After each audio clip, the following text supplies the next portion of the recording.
Okay, then.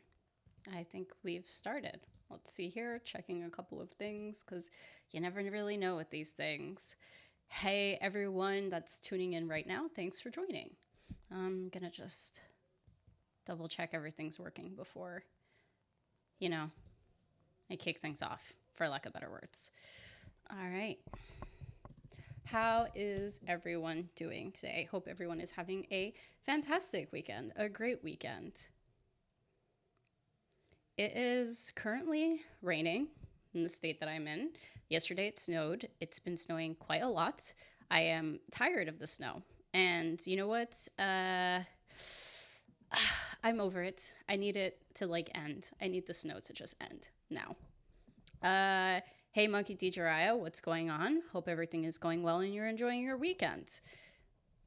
Hopefully, you're not experiencing cold and snow like I am. Well, it doesn't look like snow anymore. If you could kind of see my window here, it's raining today. So we have not been outside because no one loves the rain. Hey, Shay, how's it going? Hope you're enjoying your weekend.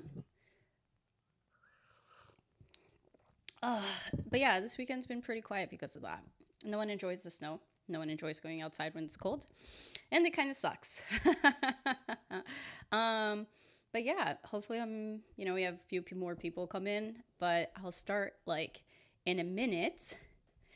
Today we're going to be talking about the Winter 2025 anime. Very curious to know how many anime people are watching this winter season. Of the ones that are just winter only, I'm watching 12, but with carryover from the fall, I believe it's closer to 18. So rain and snow for you in Maryland. Yeah, I saw Maryland was getting a lot more compared to us. I'm in New Jersey, so New Jersey, New York area. It's been raining. We've been seeing snow, but I've been seeing Maryland's been getting a little bit worse, which is kind of crazy. Usually we get a lot of it, but maybe we're in a nice spot where it's oh, humidity, weird cold fronts and warm fronts, and so you get slush and rain. So I guess I shouldn't be complaining too much. Regardless, so yes, we're going to be talking about Winter 2025 anime today. If you want, you could go ahead and drop in the chat what your favorite animes are so far this season. Obviously, we're going to be talking through the anime that I've been watching. If you've watched my Winter 2025 video, you should know what I was planning on watching for this season already. But here's the thing. I ended up picking up a few more because I was like, oh crap, there's other ones that I'm really interested in. Shay, the weather has been bipolar down here in the south. It was cold 2 days ago, hot yesterday, and cold again today. Yeah, I don't like that type of weather. I would prefer the consistent coldness and just make it warm instead of the flip-flopping, because then I'm just what do I wear today? And also that's how you get sick, from the cold shock to warm shock. I'm not for that. I don't want to be sick. But anyway, cool. Awesome. So yeah, let's get started. So Winter 2025 anime has been fun so far. There are a lot of really great anime that I've been looking forward to. Some that I was looking forward to so much, but kind of has taken me by surprise in one way or another. And some that kind of were not really on my radar, that was oh wow, I really, really love this. So I'm going to try to go in alphabetical order as to what I have been watching this season. And, we're going to rank them in some format. Obviously, I could have done this in the form of a tier list, but my brain was do I want to do this in the form of a real tier list? I don't know. Maybe I don't want to. So I'm just going to do it however I want. I don't know if the slide is changing, though. It doesn't look like it is. Real quick. Let's see here.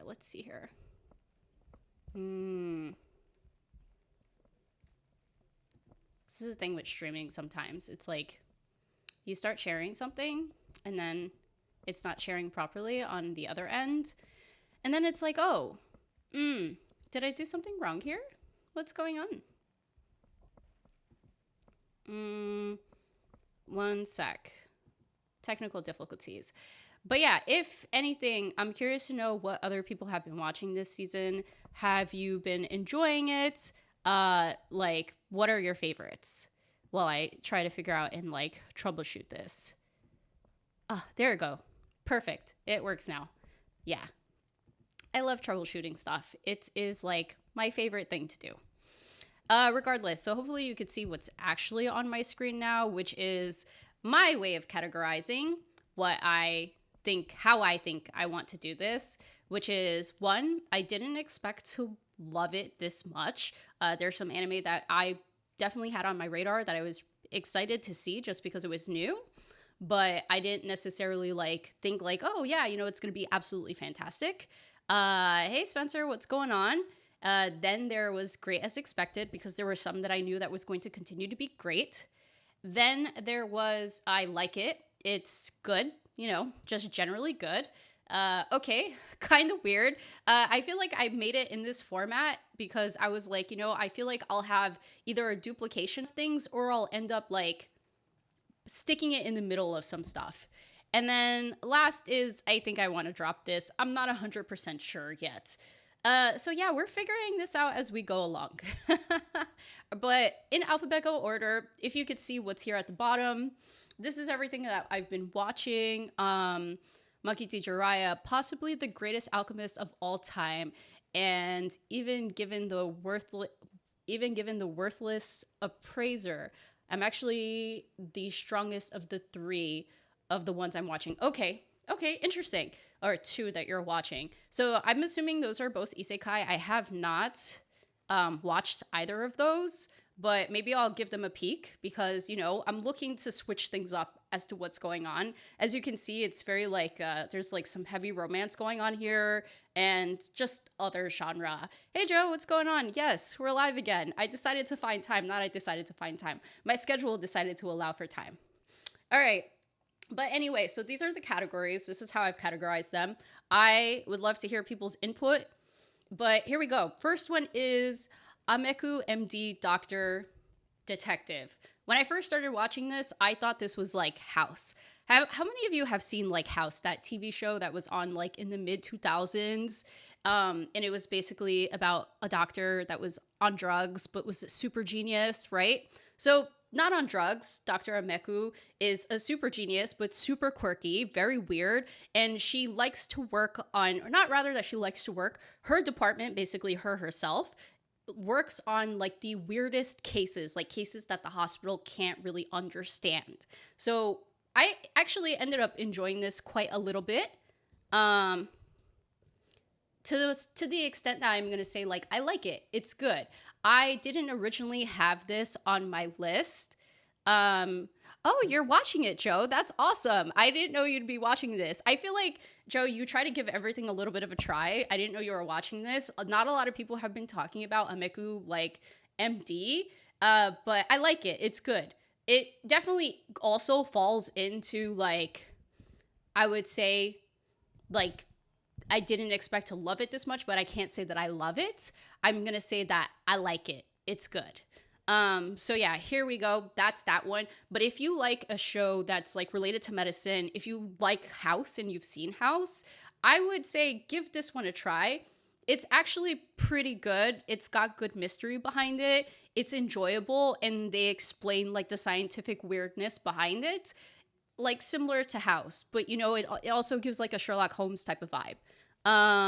Anyway, yes, House is amazing. Monkey D. Jiraiya. I honestly have like rewatched that show quite a few times. So, you know, this one is definitely a good one. I suggest you check it out. Shay, I haven't watched a lot of new winter anime yet. Have been watching the latest seasons of Solo Leveling Apothecary Diaries. We're gonna get to those two. I am definitely watching those. I feel like those, like Solo Leveling, Apothecary Diaries, and Sakamoto Days are like the top three people are talking about. I may be wrong, but I feel like that's what people are enjoying the most. Monkey D. Jiraiya, I still need to start Apothecary Diaries. You'll have a lot to get into. Season 1 has 24 episodes. Season 2 is going to have 24 episodes. Season 2 has 6 episodes right now, so it's going to be carrying into the spring. You've got time to jump in, but we'll get to it eventually. Yeah, I'm still working on diversifying my anime portfolio. I think you mentioned it or someone else, so I decided to pick it up. Oh, that's great, Joe. I mean, you do a really good job at like diversifying your anime like catalog, so I'm gonna kudos you because I have been avoiding some stuff lately. Anyway, okay, next is called Anyway, I'm Falling in Love with You. This one, this one has been interesting. So this is a romance, and I thought this was going to be like a reverse harem. So I don't know if you've ever seen like Ouran High School, something of that sort, reverse type of harem, or the quintessential quintuplets. This is like quintessential quintuplets to an extent, except this girl is in denial of everything. Mizuho, our main character. It seems like most of the guys that she's friends with are kind of into her at this point, like at episode 6 or 7. And like I don't like some of the guys. They're the main guy that went after her first, he's like kind of forceful. I don't like it. But the guys that have real potential are like not really stepping up to the plate. Like they try to step up to the plate, they chicken out, and then they don't do much. So then, like, what I like about it though is that they go between the past and the future. So Mizuho when she's in high school, when all this drama is going on, and Mizuho when she's an adult. So like when she's like in her late 20s, possibly early 30s. And we don't know if she's actually ended up with any of the guys yet. It seems like she hasn't. So this whole idea is like we're trying to figure out which guy she ends up with. They're trying to give us indications as to potentially who she may be ending up with while she's like in her high school days. But as they flash forward back and forth between like her high school days and her adulthood, they're trying to also like reveal clues as to her current status and her relationship with her friends as to whether they're still platonic or whether there's something romantic going on. But my problem with this again is how forceful one of the male characters are. It's giving like less harem and more like, oh, we're all into you, but this one guy is the most forceful one, so maybe I kind of like him the most. I'm putting it between like I like it. I won't say that it's good. It's okay, kind of weird. Actually, you know what? I'm putting it closer into okay, kind of weird because it's weird at times. I'm like I don't know what I'm watching here. Like I'm here for the drama basically, and this is turned into a guilty pleasure anime of sorts because I like the BS that they're stirring. I'm ready to see like how the story continues. I might pick up the manga just because I really want to know what's going on. It's the suspense aspect that's keeping me going and some of the certain leads that are like really interesting. But for the most part, like I don't like the female lead. She's too wishy-washy. She doesn't know how to establish boundaries. The guy that they're trying to push as her like probably main love interest also sucks a lot. No boundaries and really forceful. No green flags at all for him. But yeah, I'm watching it for the suspense at this point. Anyway, so you're still not watching Sakamoto Days. I mean, I think that's fine. I'll get to my thoughts on Sakamoto Days. Spoiler alert, I think that people should just pick up the manga for Sakamoto Days. And I have my thoughts around why. The wrong way to use healing magic is a really good one. I don't think that one's out this winter. I feel like I've heard of that one. Didn't that come out maybe last season or something like that? I feel like I may recall like Life with Anime podcast mentioning it, and it's like on my ever growing watch list, which I feel like I need to hire someone to be like, nope, put this one at the top. Nope. Put this one like number 1, number 2, number 3 at this point. Spencer, I'm in an anime rewatch right now. Just finished Hunter x Hunter and on a binge, still on Omniscient Reader. Okay. I mean, look, you need sometimes to have like those rewatches. For a video I just did, I ended up rewatching Life Lessons with Uramichi Onisan. It was a good laugh. So I understand wanting to have like that rewatch. Yeah, Joe, I don't think you should pick it up. Don't do it. Joe, you're going to end up like wanting to throw your phone through the window. I highly don't recommend for you, especially. Shay says, I think it was a summer anime. Okay. I mean, I have the indication that like the anime that was just mentioned by Monkey D. Jiraiya came out sometime last year. I just can't recall the season because my memory is not that great. Anyway, we can move on. Next one is Dr. Stone, Science Future, very specific. So Dr. Stone Science Future is the first part of like what is going to be the end of Dr. Stone. I mean, first and foremost, I like it. It's good. I've always loved Dr. Stone just because I'm like a science person. Not a science person necessarily. I like education stuff. Anything that's going to like teach me something in some facet, I am going to enjoy to like its full capacity. One other story that I really love that's kind of sciencey like this is Cells at Work. It's like the personification of the cells in your body, how they actually work. And it's really cool, super educational. So much to the point that I kind of wish that I had this while I was in high school. Anyway, Dr. Stone Science Future is proving to be really exciting because they're introducing like characters from the old world, which I like, and I'm gonna try not to spoil too much. It seems like these are people that Senku kind of knows, but we don't find that out until like recently, and as to how what type of influence they have on their lives. Okay. Yeah, I'm a big fan of the series. I don't think you'll love it, though, Mel. Really? You don't think so? I mean, I'm going to give it a try. I didn't think I liked Shangri-La Frontier. My husband really loves it, and, you know, we're having fun with that. I didn't expect to like that much. Season 4 is pretty good right now. The ending theme is fire, fire, fire emoji. Spencer, are you talking about Dr. Stone? Because it is. It's so much fun. I am enjoying season 4 so much. But yeah, so I feel like it belongs in. I like it. It's good. I almost want to say that it belongs in as great as expected. Like maybe I'll put it like in between. Yeah, I feel like that feels more appropriate for me. It belongs like in between. Great as expected. Good. I like it because I feel like they're building up to something greater. And there hasn't been anything that's happened so far that's been like, oh my God, you know, this is probably like one of the greater seasons of Dr. Stone yet. The Healing Magic was Jan 2024, a whole year ago. I mean, that's cool, man. Look, there's things that I'm just like, when did this even come out? I feel like this came out like this year, that I find out it's another year.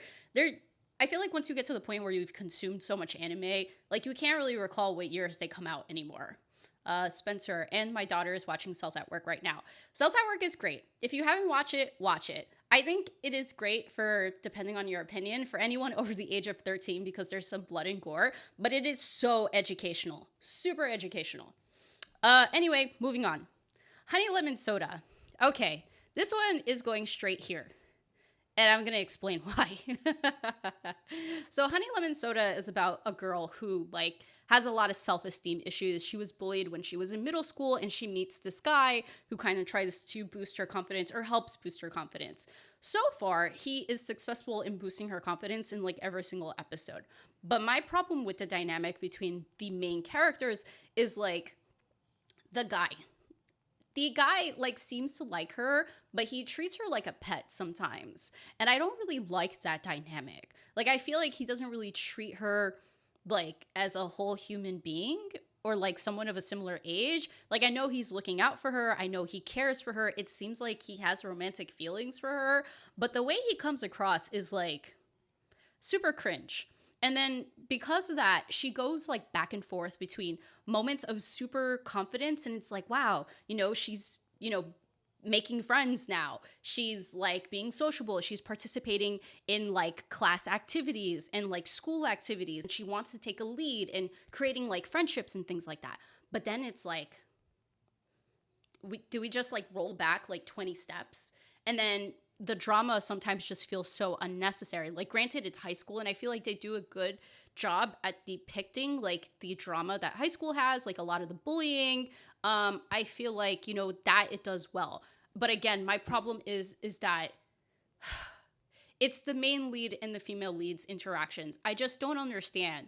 And I if I was interested in either person, I probably would drop either one of them like in a hot second, because the way they're interacting is just crazy to me. I don't know if anyone here is watching Honey Lemon Soda, because I have some strong feelings about it. I've seen a lot of people really love it for the reasons of like, it reminds you of like old shoujo, like shoujo from the early 2000s and late 90s. Like I could get that vibe with the character designs, with the manga designs that I've also seen, but like specifically story-wise, I'm not enjoying it much. It kind of like hurts to watch week to week, and I just like, kind of watch it while I'm doing chores. That's the extent that it's gotten to for me for honey lemon soda. Yeah. I really didn't know how I felt about this. Like coming into this live, I was like, maybe I'll put it under okay, kind of weird. Shay, I have it on my watch list. I mean, look, I'm not saying that people shouldn't give it a try. I would actually ask people to give it a try and then let me know how you feel, because I don't know if it's just me, because I have a problem with like certain leads who are either like not really not really respectful of the other character, and I don't really like leads who like make progress and then like go back like 20 steps. It's very frustrating, I feel like, for me as a person to watch, and maybe it just doesn't blend with my personality type. Like, I don't think that all characters need to make linear progress. Clearly, like, progress is not linear, it's up and down, but just the volatility in which and how things happen within the story is just not clicking with me. Preston is enjoying it. I haven't picked it up yet, but I plan on trying though. And now I'm not going to. Joe, I mean, look, I think you should give it a try. I do think that you're going to end up probably feeling the same way as I do. The characters are highly frustrating. I feel like I need to like ping Preston and be like, can you please explain to me why people are enjoying this? Because I don't think I understand. Like, I understand to an extent, but I don't think I understand. And I remember a long time ago when it first started, like episode 1, someone that I was interacting with on Threads was saying that Honey Lemon Soda reminded them of, what's that other anime that's on Netflix that got a newer season recently? From Me to You. It reminded them of From Me to You, but for some reason from Me to You did not like grind my gears as much. It was good. That one had poor pacing though. That's the part that like really upset me. And that was also a story that kind of went like 2 steps forward, 20 steps back at some point, like in season 2. And I was like, what am I watching? This hurts. Like, please stop hurting me. I want to enjoy this. Anyway, oh, hey Derek, how's it going? Thanks for joining the live. All right, moving on. There was a lot of emotions mixed in there. So let's see. This one, everyone, is not licensed in America. So we had to surf the seas to watch this, because you know what? I needed an anime, romance anime, to balance out what I've already been watching, which is anyway, I'm falling in love with you and Honey Lemon Soda. Like, both of them are high school animes, and as I mentioned, both of them are hurting my feelings for different reasons, and it seems like it stems from like the main leads, which is kind of sad, you know. So this one is called I Have a Crush at Work. I had to surf the 7 seas for it. I'm gonna say that I like this. It's good because, one, it's an office romance anime, so adults, yay. 2, it's a growing romance, so it's like you feel like there's like real genuine progress that's being made, and the progress that's being made is very like relatable as an adult. Also, it's very understanding. So like, one, they're trying to keep their romance a secret at work, and they explain why they want to keep their romance a secret at work, which I thoroughly understand. Cool. And because of that, they sometimes have to sneak around. Some coworkers at work end up finding out and they end up getting embarrassed by it. But some of these coworkers, you know, are like, hey, we'll keep your secret. We understand why you want to keep it a secret. But seeing how they help each other kind of like behind the scenes at work without trying to make it too obvious that they like each other, and also the way that they comfort each other after work, try to go on dates and stuff like that as they grow their romance, is like very cute. It's nothing like dramatic, like, you know, some of the like other romance anime that I've mentioned so far. It is just like a very calm, peaceful romance anime where you could just get behind, because it's like, it's just like a slow burn anime, but their chemistry is just like always really nice to see. Their banter is really nice to see, and they're just like a really cute couple. That's why I want to say, like, I like it. It's good. I'm enjoying it, and I think it's a missed opportunity that streaming services in America did not license it. So, yeah. You know, when people start publishing articles, or when people are publishing articles that piracy is at an all-time high, that's because you guys are not licensing the anime some of us might enjoy. Anyway, Derek, what are your thoughts on the winter season?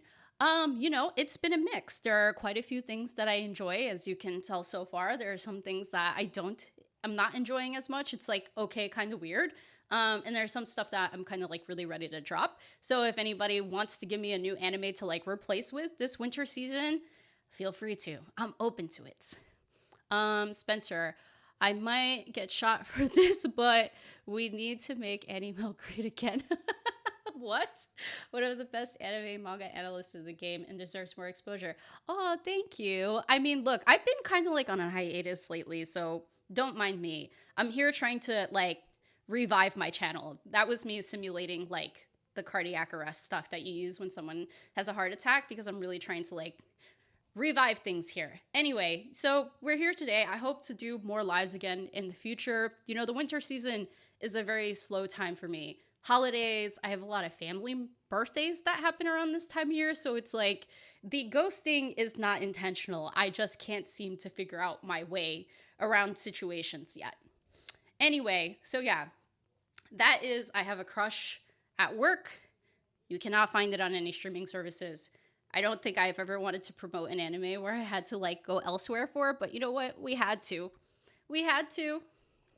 All right. So this one was kind of like a sneak, like a snuck into winter, because it started in December, like the last week of December, like right after Christmas. And that was Link Click Britain arc. That's like the prequel to like season 1 and season 2. So that anime is greatness beyond belief. So, you know, this is actually going in great as expected, because it was really cool to see like how the story of Link Click began. Because even though like when I watched season 1, I was kind of instantly hooked, parts of me did wonder like, how the hell did we get here? Why the hell do you guys have these abilities? And just like after the way season 2 ended, it started to make me wonder like about like the whole paradox of time, you know, the involvement between our main leads and how they got to know each other, because it seems so paradoxical. So like, how did we end up here?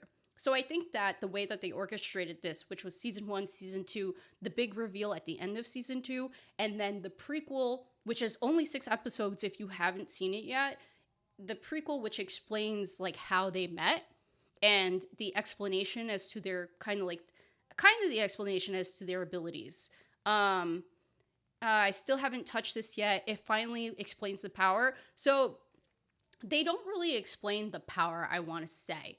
I want to say that they like explain how the guy with the black hair, I can never remember his name, how he like eventually got his ability, because apparently he didn't start off with it, and I guess you could say it does explain how they get their abilities, or as to when they get their abilities. So I'm going to say you should watch it. You should watch it because it helps clarify some stuff. And I don't know when they're going to come out with season 3, but I think going into season 3, we're going to have the better understanding. And I almost want to say, I think I need to rewatch season 1 and season 2 and like reconnect the dots as to what happened in the Britain arc and like how we got to like, you know, some of the events that occurred in season 1 and season 2. So I totally understand, like, not having watched this yet. I kind of was sitting on this one for a while too, because it was like, oh, we have a random like Link Click like season and it's only 6 episodes. What's going on?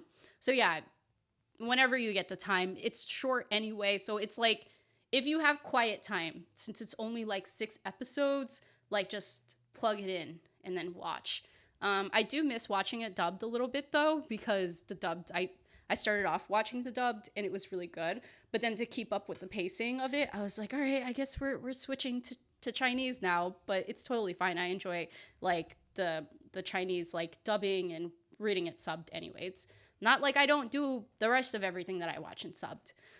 So yeah, I highly encourage it if you haven't watched it yet. Okay. Metalist. If you interact with me on threads, then you know that I have been raving about Metalist.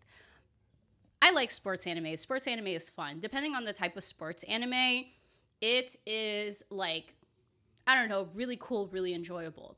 Metalist has been that anime that I did not expect that I was going to love so much. One, because she's a child. She's like 11 years old, so I didn't think I'd be able to like connect with the character as much, but oh my god, the connection I feel is so real. And maybe it's because like I've played sports since I was like really young, so I feel like I can connect with like her mentality in a sense, back when I first started playing sports. And then you have Tsukasa, which is her coach, Inori's coach, and they kind of start to reveal a bit of his backstory too. So I feel like I can relate to both characters on two different levels and dynamics, like a dynamic from a past version of me, and then a dynamic of a more adult version of myself. I really love that. Two, the action scenes are actually really, really beautiful. The way that they animate the jumps, the spins, the like figure skating, period. I didn't expect to enjoy it that much because I saw a little bit of CGI in the trailers that was kind of giving me like it might be good, it might not be good animation wise, but it doesn't seem like they try to enforce the CGI too much. It feels like they try to use it at the right moments, unlike some some other sports anime, Blue Lock. But this one, I have to say, is like the biggest breath of sports fresh air that I have ever experienced in a really long time. I have been crying every single episode. It is so emotional and so good. If you have not watched Metalist yet, it's on Hulu. If you're not in the United States, it's on Disney Plus. I don't know if they have it on Disney Plus in America too, but it's on Hulu or Disney Plus, which means it's kind of in Hulu Disney Plus jail. I know Blue Lock slander. I mean, come on. All the CGI from Blue Lock, you know that we read the manga because the art style is technically better in the manga, you know? I hope they learn their mistakes for season 3. That's all I am going to say.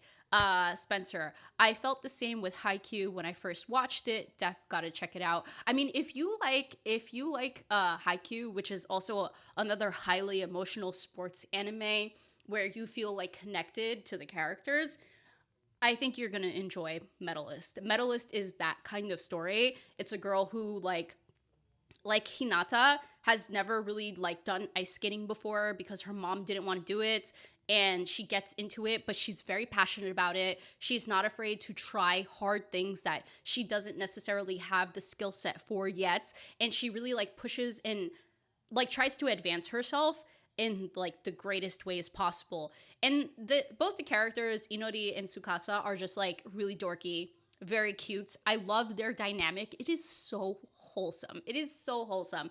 I highly encourage it. I'm at the point where like when this is done, if I don't get an immediate like announcement of a season 2, I'm probably gonna jump to the manga. That's how I feel about this. So this is like one of the very first ones that I was like, wow, I did not expect to love this so much. Spencer, LOL, Joe, she said it as soon as you commented. I mean, I feel like I had to go there. I am so sorry. With Blue Lock, the CGI last season, look, in the second half of season 2, they really like stepped it up animation wise. Like so much so that I'm like, I want to take back like all the bad that I said about season 2, but I also can't be like ignorant of the fact that the first half of season like 2 was just like, what are we doing here? I don't understand. But anyway, we're not going to jump into that. Moving on to My Happy Marriage. So, My Happy Marriage, I feel like had a really good season 1. There was a lot of good balance between like the budding of the romance. There was a lot of good balance between the action. I actually recall somebody saying something around how like this is supposed to be a romance anime, but then again, like there's so much more action. So I don't even know how to perceive this anime anymore. PNG lock. I can't believe you just said that, Derek. PNG lock. That's kind of cruel, but I understand what you mean. B10s. I also look, I love Blue Lock. Don't get me wrong. I'm going to move on, but I love Blue Lock. I think the manga is spectacular. I love the story and the concept. I'm just saying I don't know what happened in season 2. I don't know what happened.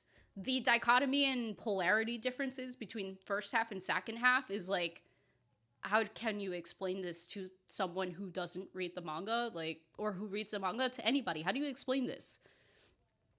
So I'm struggling with My Happy Marriage. I've got to say this. I'm a little bit behind. I think I'm on episode 4 or 5 right now. I don't know how many episodes there are out yet. I haven't checked in a minute. So I'm like a little bit behind because Mio is experiencing, so I'm going to actually stick this like partially in like, I like it, it's good, but there's a little part of me that it's like, but it's also kind of weird because we're seeing Mio grow finally, and we're seeing her like try to like stand up for herself and other people around her. So she's starting to get like her comeuppance. It's slow, but I understand because she has a lot of trauma. The action is kind of interesting. I like the way that the story is developing. Again, I don't know how and why this is quantified as a romance because it's been a whole season and they just had their first kiss in season 2, and I'm just like, you know what? I'm actually starting to realize that the romance dynamic of My Happy Marriage is quite possibly one of the largest slow burn anything that I've ever experienced. And I didn't fully realize it until I started to digest the fact that there was way more physical action than there was like intimacy action. I don't know. It doesn't make sense to me, but this is the story. Um, but you know, there are times where, like, principally right now in the story, where it's like you're getting a repeat a little bit from season 1, where first you had her family kind of like abusing her a bit. Then you had like now Kyoka's mother, her mother-in-law, her future mother-in-law, kind of like bullying her a bit too. And I'm just like, I'm not enjoying this part. You know, I understand like what she's going through or what she has to go through. I don't know if I necessarily like I'm enjoying these aspects to the story. I don't know what it's adding to the story yet as of this point. I just like some of the things are just like not connecting for me. The dots are not connecting. But anyway, so this is where I kind of sit with it. I like it. I think the story is still good. I want to see where it continues to grow. But sometimes Mio just makes me like, she just feels like, oh, poor Mio. She's going through some more drama, and Kyoka's out there trying to save lives and can't really protect her and feels bad about it. I don't even know. I don't have the words, but hopefully I've articulated as to some extent as to, you know, I like the story, I like where it's going, but the Mio and Kyoka dynamic sometimes just like leaves me scratching my head a bit like, are we making progress here or are we not making progress here? I don't really understand. Anyway, moving on. All right. The also glorified and super duper hyped Sakamoto Days that even I hyped a lot because I was very excited for this anime, okay? I was super duper excited for this anime. Let's see here. Where do I start with this? So, the very first episode was like good, I think. It was good. And the thing that people have been talking about, and for those of you who read the manga, I think we can kind of say like the animation has kind of been like back and forth. Like some of the action scenes are like really good, but then sometimes the action scenes are like, what is this? Is it because it's trying to emulate the manga too much?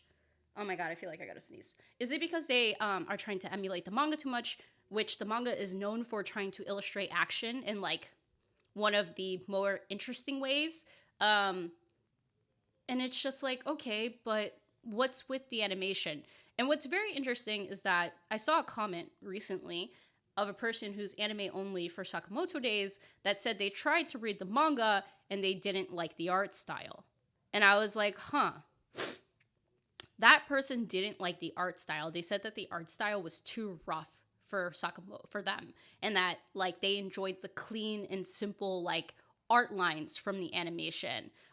Yeah, Spencer, the manga starts off like really, really rough and really, really gritty. If you've been reading Sakamoto Days for a very long time, you start to notice that like some of the lines get like a little bit cleaner. It's still gritty to an extent, like the facial expressions of characters and the lines that are drawn, but it's not like as gritty as, you know, maybe the first like 20 chapters. It starts to clean up a little bit around the lab arc. But I've noticed that Sakamoto Days, I don't know if it's because it's too clean. I don't know if it's because, how do I say this? I don't know if it's because they're trying to emulate something like that is in the manga, but in anime, but I don't know how to explain it. Maybe someone who like is also watching and reading could like understand what I'm saying. Good kid gameplay. I'm gonna wait for Sakamoto Days to stack up, then I'll watch. I mean, that's a good idea. We're also getting, so reminder, we're also getting a second half of Sakamoto Days in the summer. So don't forget that. Train of thought, it left me. I'm so sorry because I think this light next to me is blinking and I kind of want to fix it. Give me a sec. Okay, cool. push that back. All right, awesome. Sorry. Anyway, yeah, Sakamoto Days is good. I'm gonna put it under like I like it. It's good. But it's like I like it. It's good with like a sliver of like okay, kind of weird because of like the animation style.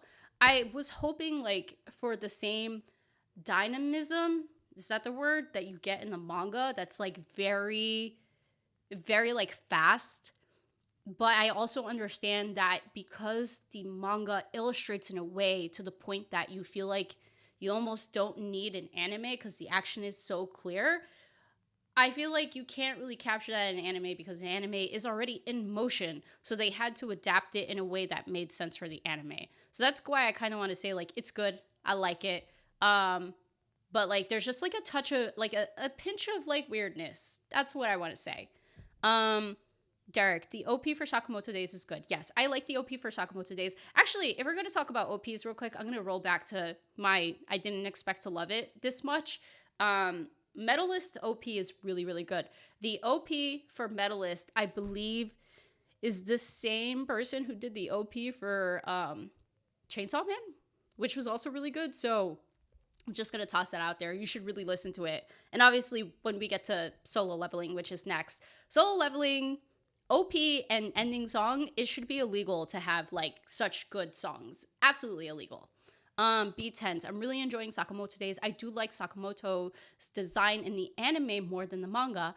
Okay. I mean, you know what I will say? The design that they've opted for in the anime makes it like more visible that Sakamoto Days, even though he's gained weight, he's still in shape. Like the definition in his arms are like more muscular. So when he goes from like I realize people on here haven't watched Sakamoto yet. When he changes, let's just say that, when he changes, it is a lot more clear now that while out of shape, physically looking out of shape, he's still in shape. And that's thanks to the definition that like we see in like his arms. You know what I mean? I think it makes it a little bit more clear. And I do like that part of it. Maki D. Jiraiya, Sakamoto Days manga is on my list. For the most part, I read the manga before starting an anime. Okay, that's a really good strategy. Sometimes I try to do that if I have time. Like, if I feel like something is going to like really capture my interest after seeing a preview, I will like start reading the manga. I don't do it all the time, but you know, when I have the time and something just like pops out at me, I'm like, you know what? Let me start reading this before the anime comes out. B10s. I do understand people being upset with some of the chapters being skipped.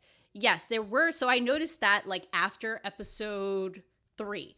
After episode 3, I noticed they skipped the chapter, which was the third chapter of Sakamoto Days, which I technically don't have a problem with because the third chapter of Sakamoto Days, to an extent, they introduced a character that I think some of us thought was going to be a character in the story, and then we never saw them again. And currently, we are on chapter 201. We're on chapter 201. That character got introduced in chapter 3, and then we never saw them again. So I don't mind the fact that we missed that like chapter, but the action scenes on that chapter was really cool, and I felt like it helped build up to like some of the dynamic that we have between Shin and Sakamoto. So like I can be on two sides of the coin with that. I can understand why they skipped it, but at the same time, I can understand like why people are upset that they skipped it.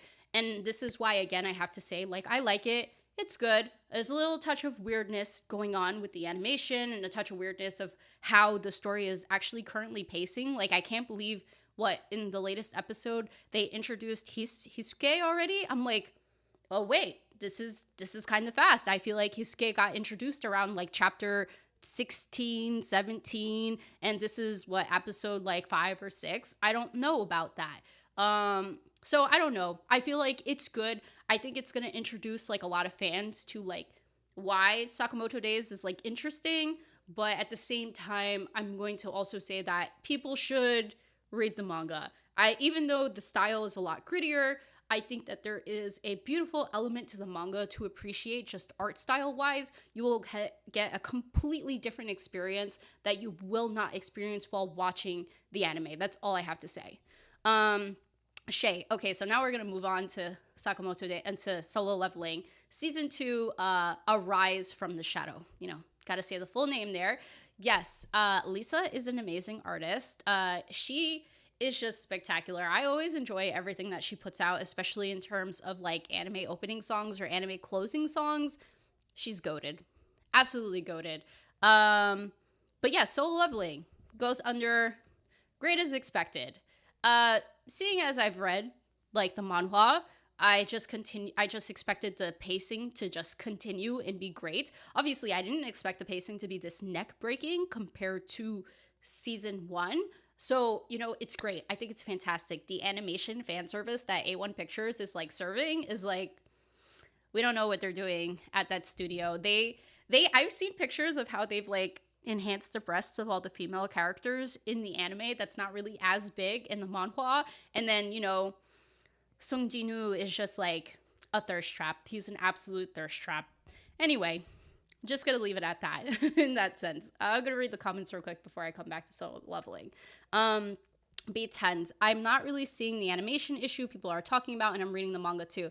Okay, I mean that's fair. I feel like this at this point with Sakamoto Days going back, I might just be nitpicky a little bit. I just love the manga illustration so much that like there are parts of the animation that I'm just like, it's not really like I hate it, but it's more like, I wonder if this could have been animated differently, or like there could have been a different style to it. That's more or less how I feel.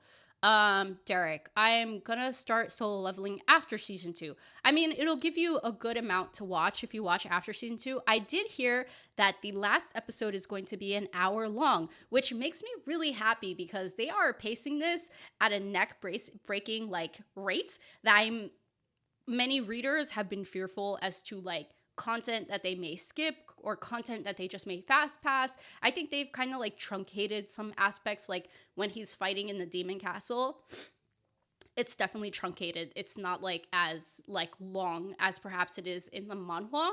But again, like my impression could be a little bit fuzzy because it's been a while since I've read the manhwa. It's been about like 2 years or so.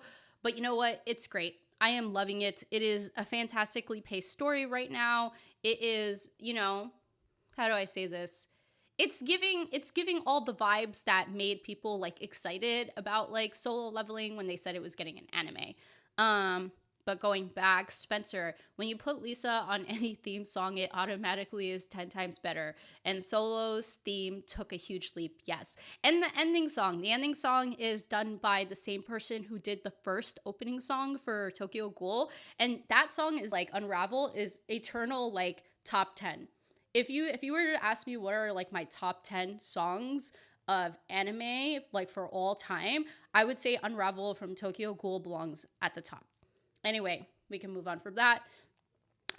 Completely agree on Lisa. Have you seen her solo or Demon Slayer First Take? Oh, that one was really good, actually. If you guys don't know, like the account First Take is really cool. They sometimes have artists who do anime opening songs or anime closing songs, and they do like live renditions of it. That's absolutely beautiful. Lisa's first performance of Gurenge and Homura is breathtaking. Agreed.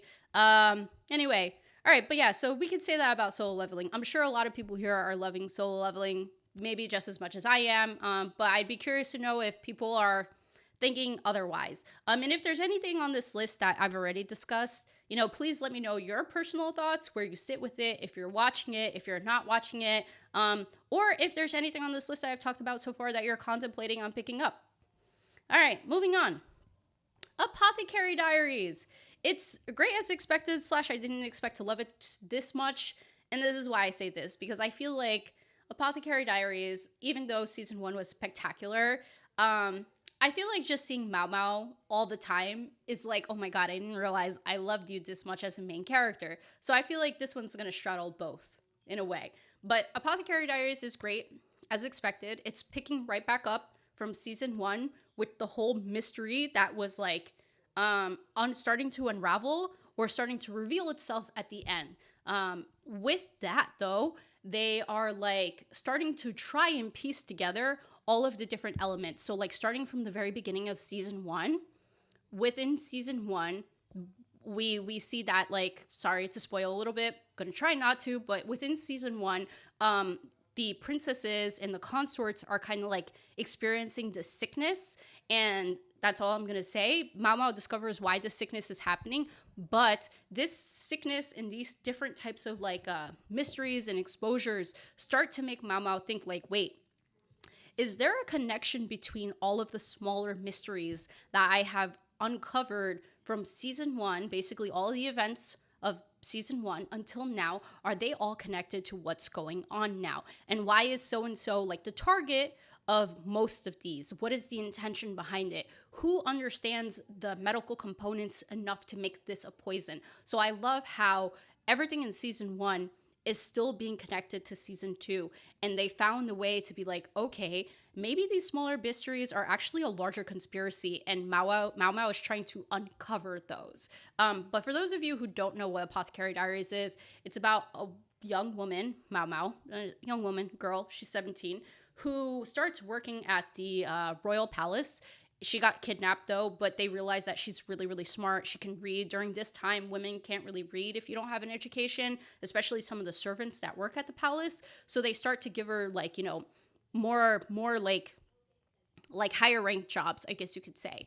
But she's really skilled in like medicines and poisons. She actually has this affinity for poison, so much so that she likes to test on herself. So her arms are always covered in bandages for that reason. But she's like this really quirky character. She's girl bossing it in every single episode. Like she's a complete badass. And I think the reason people love Apothecary Diaries is so much so is because Mao Mao is this captivating character that keeps you so intrigued. And she's like kind of raw and quirky. Like she's calculated in a way, but she's really goofy whenever it comes to anything. Yes, she's like a doctor. She's really quirky when it comes to anything that has to do with poisons or medicines or really odd ingredients that she can use to make medicines and things of that nature. She's like really opposed to the male lead, Jinchi, who is like really into her, really likes her, and he wants nothing. She wants nothing to do with him. Absolutely nothing to do with him. She's just like, just let me play with my poisons and leave me the hell alone, okay? And Jichi's just like, I want to hug her. I want to coddle her. I want to protect her. And she's like, stop that. Just stop that. So I highly recommend Apothecary Diaries. Even though it's got romance elements, it is not a romance anime. It is through and through a mystery, in my perspective, a mystery drama. So if you're not watching it, I would say it is a must watch. Apothecary is a must watch. All right, we're coming towards the end of this list. So next is Toilet Bound Hanako-kun. Their interactions are hilarious. Yeah, Shay, I will say that like Jinchi and Mao Mao's interactions are like the comedy that like is needed to like keep the balance within Apothecary Diaries. Because if it was too heavy all the time, I mean, it would still be good, but I feel like what elevates the story and the anime or overall Apothecary Diaries a little bit more is those like weird, quirky interactions that the both of them have. But anyway, I'm gonna take a quick sip. I'm thirsty. Okay. So next is Toilet Bound Hanako-kun. I don't know how many of you are watching this because I'm not gonna lie, this one kind of like slipped into like my watch list and slipped into my watch list in a really interesting way because the art style is like kind of quirky. It's cute. I thought I was going to be watching something that was like really cute when I first watched season 1 last winter, even though season 1 came out ages ago. And I was kind of taken back and surprised by like the touches of horror element that is in season 2. So season 1 is kind of soft. It's like kind of cute still. It talks about all of the different like school spirits. And for anyone who's ever attended like any high school, you know, there's always been like stories of like ghosts haunting the school or like these spirits in the bathroom. And one of these spirits in the bathroom is Hanako, who is thought to be a girl, but is actually a boy ghost who can grant people any wish that they want in giving up something important to them. Our main character Yashiro ends up finding him in the bathroom one day because she wants her crush to like her, so she goes to make a wish. Evidently, she doesn't make this happen, but now she kind of owes a piece of her life to Hanako, and in this, they start to unravel like some of the mysteries, which is the 7 school mysteries of the school that they go to, and that all of these mysteries have started to go awry. The reason that all of these mysteries go awry is because someone is spreading rumors to alter the realities of each of these spirits. And in order for us to get them back to like their normalcy, Yashiro needs to now spread new rumors and also fix the current situation that each of these school spirits are embroiled in. Now, here's where things get crazy. In season 2, we start to learn some stuff that's kind of like, oh my god, I thought this was a really cute anime about, you know, fixing ghosts and stuff like that. But some of these ghosts are actually quite horrible. Some of these ghosts, can literally alter reality. Some of these ghosts have been kidnapping students. Some of these ghosts like can change time. You can time travel with them and stuff like that. This show actually is also based off like other Japanese folklore ghosts in like Japanese culture, which is really cool, something I started learning. But overall, this is not cute. This is very, very like horrific. I actually started reading the manga because of that. After like episode 2, they drop a big bomb. So I'm gonna actually throw this under, I didn't expect to love this. I didn't expect to love it as much. This one I will say is a sleeper anime. Season 1 is super cute. Season 2 is starting to like unfold in a way that's proving that Toilet Bound Hanako-kun is a horror anime. It's not horror. It's not horror in the way as some other horrors like Uzumaki or something like that, but it's horror in a different way where it catches you off guard because you've got these cute characters and some of the stuff that happens to them is like really horrific.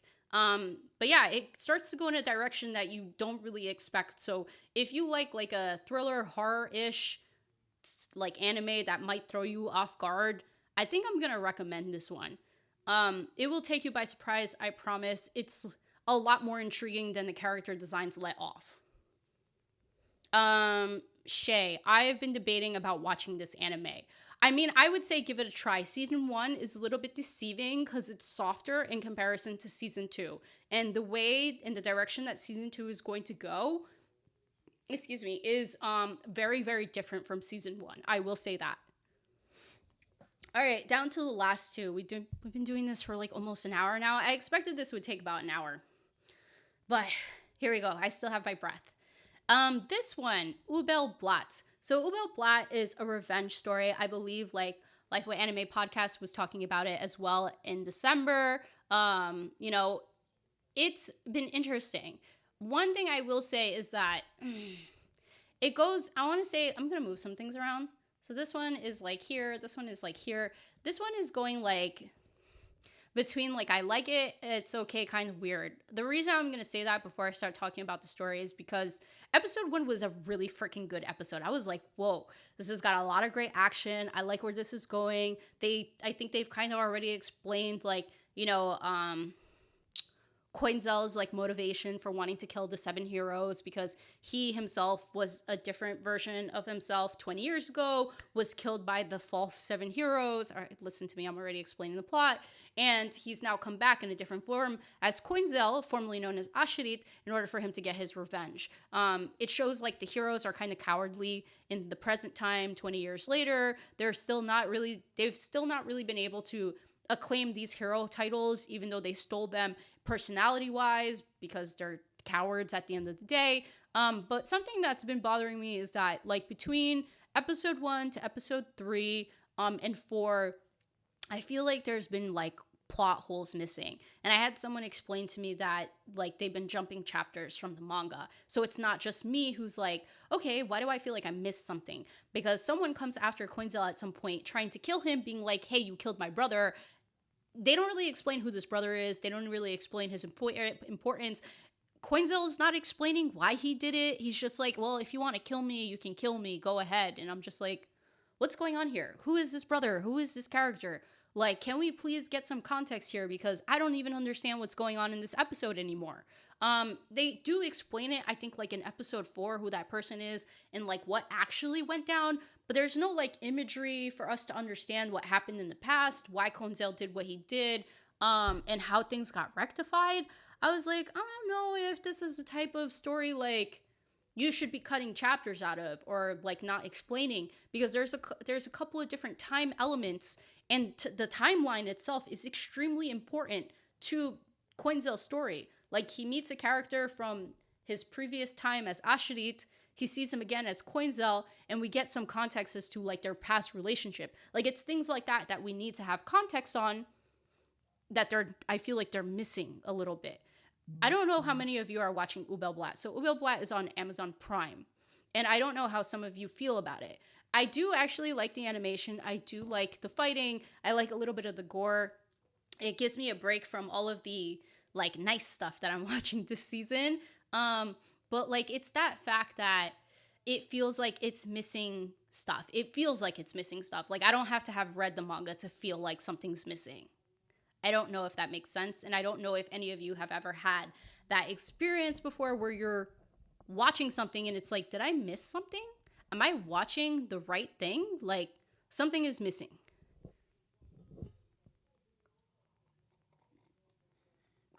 Okay. But I'm going to move on to my last one. The last one that I'm watching this anime season is Zenshu. So I feel like Zenshu had like a really big buzz because Zenshu was going to be animated by MAPPA. People were really excited about that. Oh, Spencer, Metalist is on Hulu or Disney Plus, depending on which country you're in. You can find it on there. So Zenshu got a lot of buzz because it was being animated by MAPPA. And as you know, MAPPA has garnered a lot of fame recently due to a lot of stuff that they've been animating that people love. Primarily Jujutsu Kaisen and Chainsaw Man. People love those shows and those animes. So like, when they were going to be animating something new, they were like, wow, this is probably going to be great, right? So I'm going to say that Zenshu for me started off really poorly. I thought I was going to drop this. I really thought I did. And this is why I'm doing this video halfway into the season, because most people like to give an anime like 3 episodes and they usually drop it, right? If I gave an anime like 3 episodes and then dropped it, I probably would have dropped Tokyo Revengers and many other stories that are very slow burn stories and take some time to build. So my personal rule of thumb is I give something 6 episodes. It's been like about 6 episodes since we're halfway through the season. This is why we're doing this now. I wanted to do this last weekend, but you know, last weekend was also a busy weekend. Zenshu, I like it. In a way, I didn't expect to like it. I was skeptical going in because I'm like, just because it's MAPPA doesn't mean it's gonna be good. You know, I feel like it's just a lot of hype because of the name of the studio. Also, it's an original anime. You really never know where original animes are gonna go. But I like this story because I feel like at some point, this story started to transition from about Natsuko, who's an animator who apparently has died, and I'm gonna develop some thoughts around that, has apparently died, is now been reincarnated into her favorite anime as a child, and has been like very pivotal in making sure that the way the story goes in the anime doesn't continue to go down that path, because it's extremely tragic to the point where all the characters are supposed to die.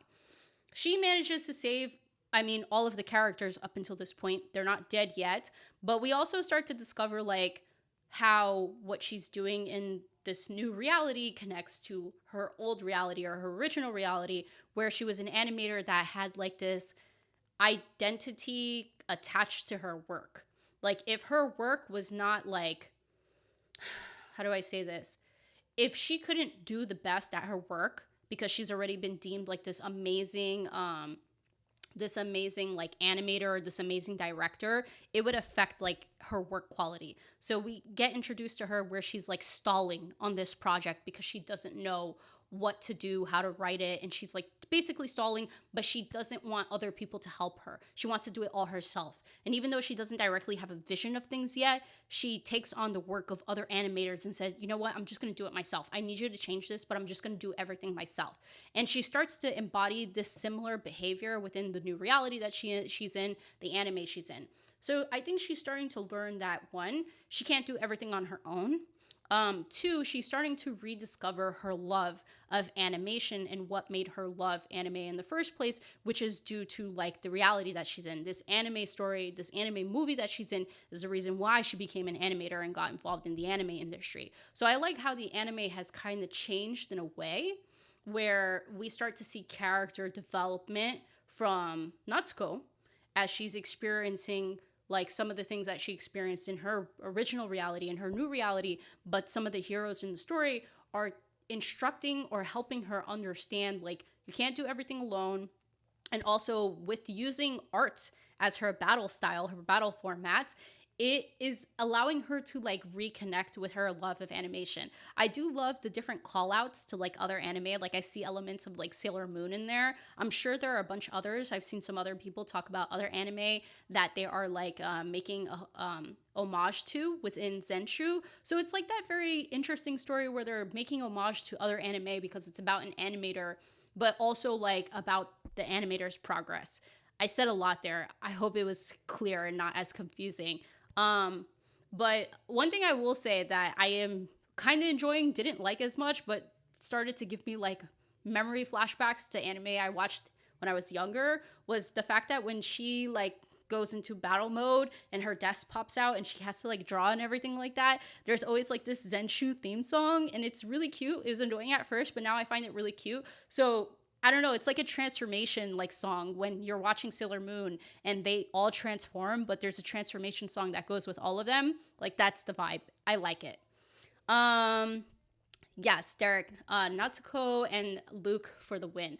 I hope they get together. But wait, here's my thing. So I think that she's not dead. Like we saw that she kind of collapsed, was choking like on a clam, and that's how she ended up in this reality. But I kind of low key, and I hope this is a case because it's an original anime. I hope that she's not dead. I hope that she's actually in a coma, and she takes everything that she's learning from like the anime that she's in, the story that she's in, to bring back to reality so that she can continue to enjoy her work as an animator again, enjoy her work as a director again, and be able to finally finish the story with the help of her team and the rest of the people at the studio. She'll be able to actually complete it with joy and happiness without feeling the pressure of having to deliver another best-selling or best viewed like anime like she did in her previous like directed releases. So that's my hope. B10s. I would have dropped My Hero if it was only 3 episodes. It took like 10 episodes to draw me in. Yes, that's a good point. My Hero was another slow burn anime where it's like if you really dropped it in like 3 episodes, like you wouldn't get to see the greatness that it eventually evolves into. And now look at us now. We're 1 season away from the end. But yes, that's my thoughts on Zenshu. These are my thoughts on this madness here. I would love to know if there's an anime that's not on my list that I should like watch, because as it sits now, it looks like there's like 13, 14 here, with the exception of Link Click, because Link Click is done now. Since it was only 6 episodes, it's done. I finished watching that. We can move on. But for the most part, everything else has been like, this is the vibes. This is the vibes. I really think that I'm going to end up probably dropping Honey Lemon Soda, but I don't know. I'm hoping someone tells me like the value of Honey Lemon Soda, because it's really hurting my feelings, everyone. It's really hurting my feelings. But if there is something on this list that I hope intrigues you to watch it, please let me know. If you're just joining the stream, you know, I'm probably going to be closing this out soon because I was hoping to just get this going, because I really wanted to state my thoughts on like where I feel and where I'm at with winter 2025 anime. So Recovering Elitist, it's cool, you know. That's why you could watch the live once it's done, or you could go back, or whatever the case may be.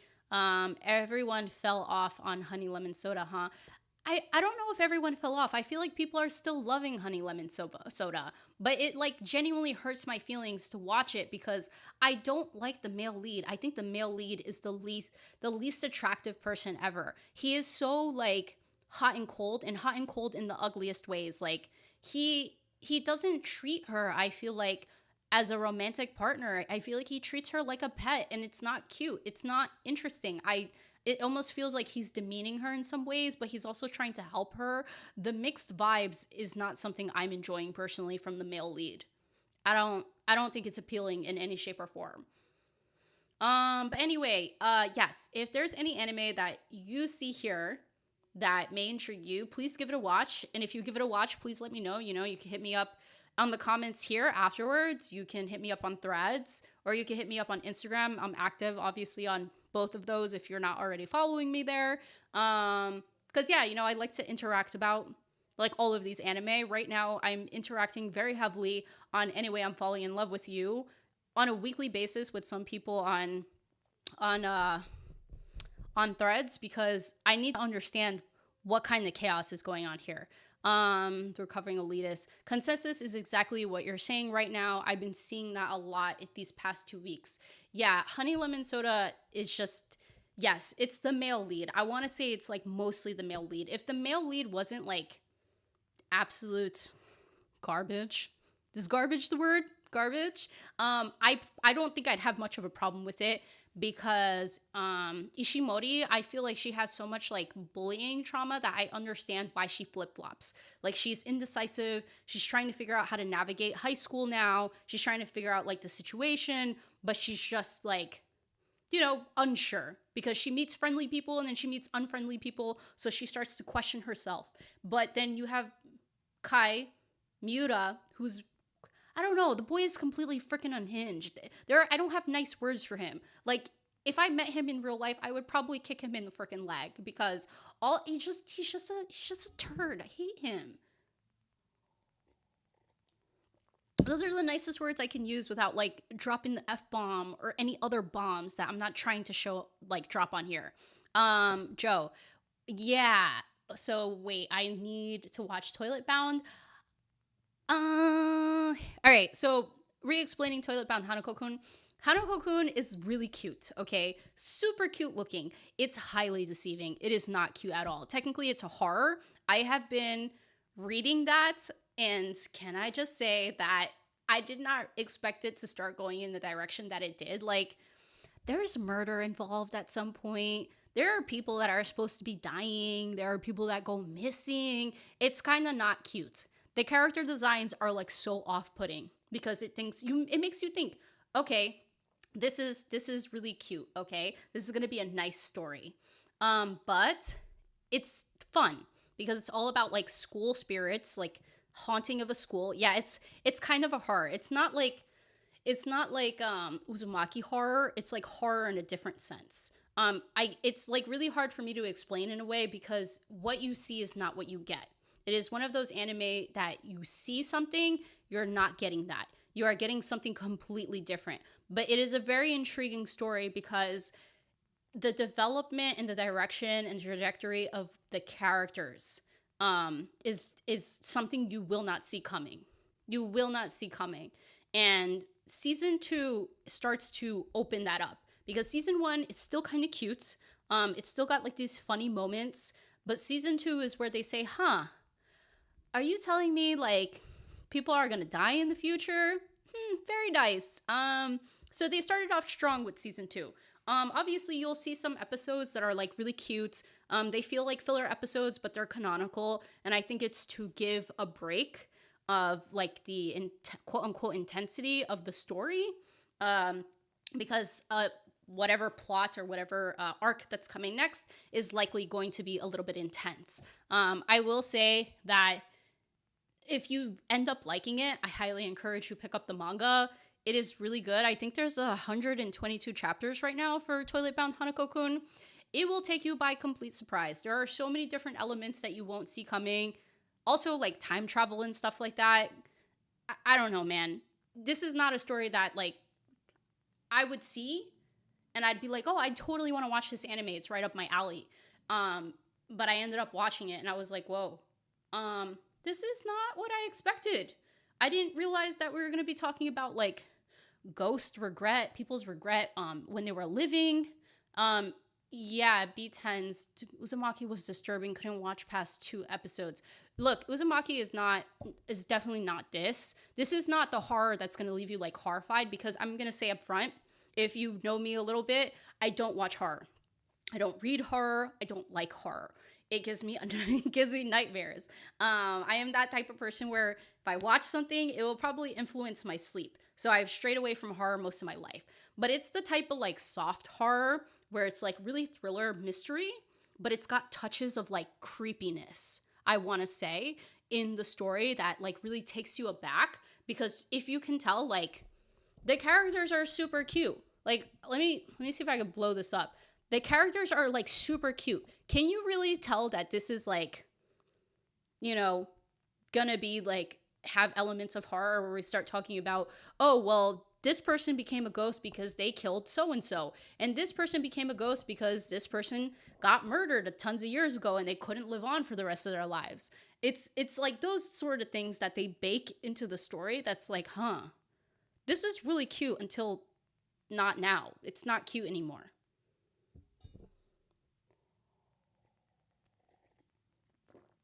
So that's what I mean by like, it's a soft horror. It's not the disturbing type of horror where you're gonna like not feel good at night. I want to say, like, let's say that, like, it's not like Uzumaki. It's not like the anime that's coming out this summer that I started reading, which is The Summer Hikaru Died. That one has some really creepy, realistic art style that I'm trying to get past, but it kind of like it's got me like in a chokehold in a sense where it's like, wow, this is beautiful, but this is also really scary on a different level. Expressions are out of this world. But yes, yeah, they're covering elitist. It's cute until it isn't. But it's good. I promise. It's like really good. Season 1 is gonna throw you for a loop. Season 2 is where like the pot stirs. They start stirring the shit and they're like, oh yeah, this story is not cute, guys. Get ready, buckle up, because we're about to get real. Yeah, I think that's the best way I can describe it. All right, so for me to round this out, I'd love to know what people's favorites are. If you plan on picking up something new, I'd love to know what something new you're going to watch.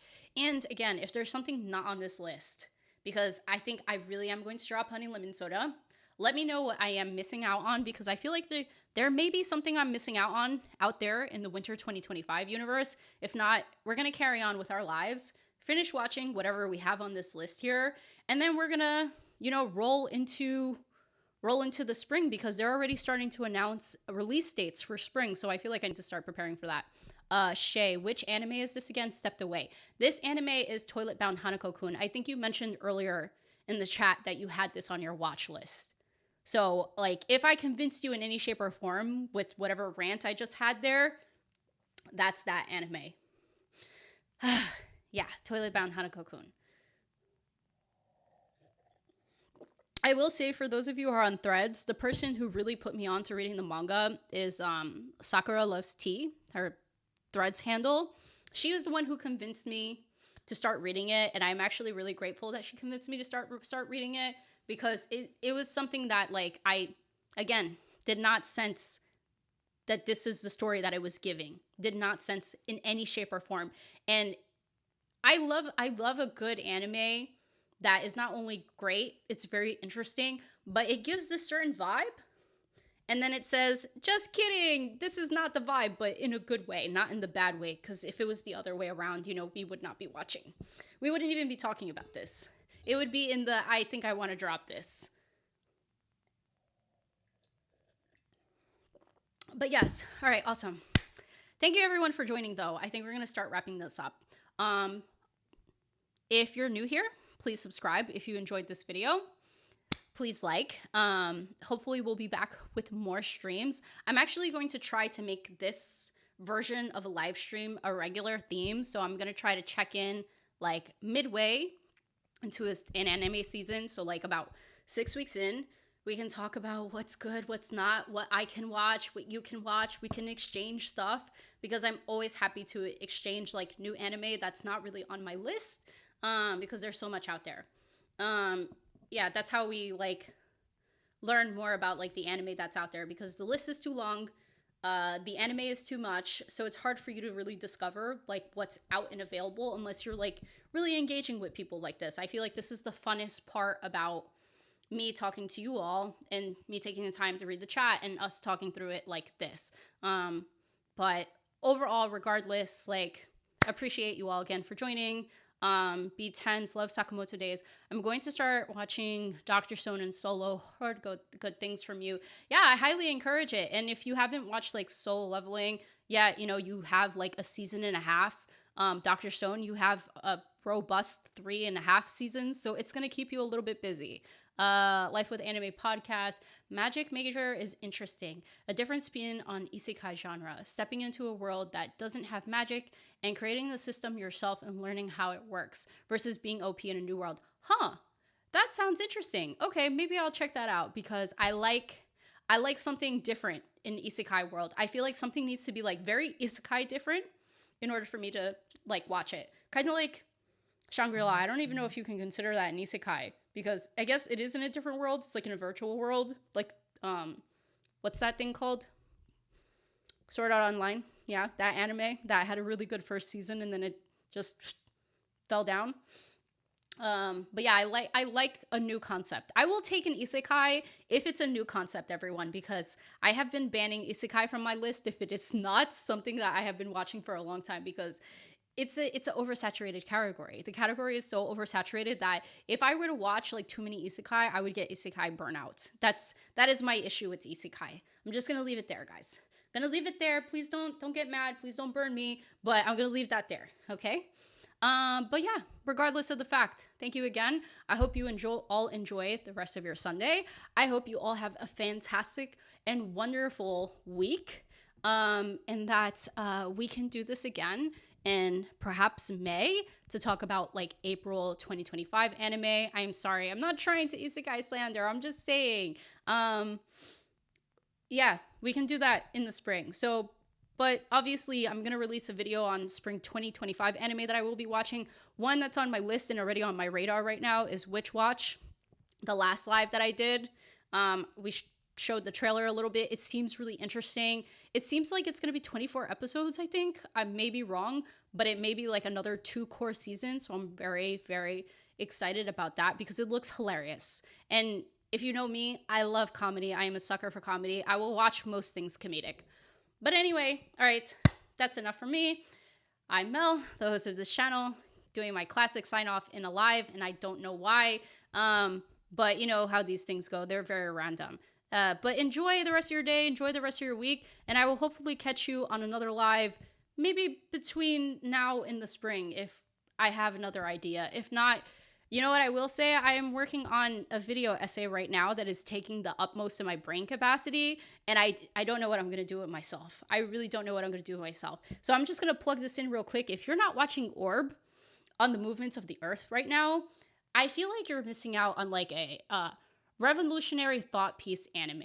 Watch it. And if you don't watch it, hopefully I get the time to release this video because it's turning into a behemoth right now. I'm kind of scared to try and release it, but I'm gonna. It's just taking me a really long time because it's the most that I've written. And also the anime is not done yet. The anime should be done soon. There's only 25 episodes.